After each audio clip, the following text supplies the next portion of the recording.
güzel günleri, tuttuğum elleri, seni düşündüğüm geceleri. Özlemle geçer o güzel günleri, ben unuttum sen de unut sevgilim. Ben unuttum sen de unut sevgilim.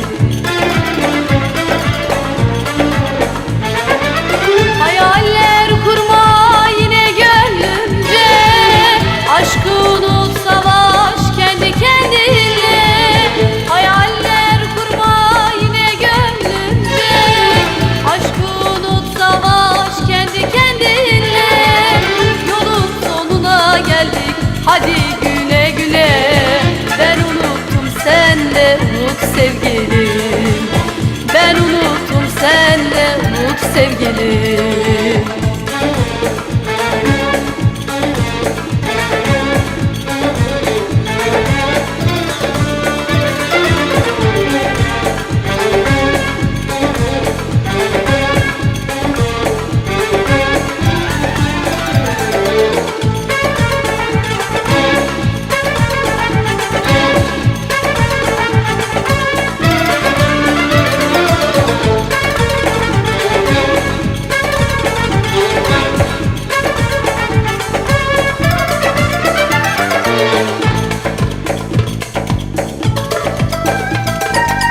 Ne ağla ne ağlat, aman kimse duymasın, biz değil kaderimiz utansın.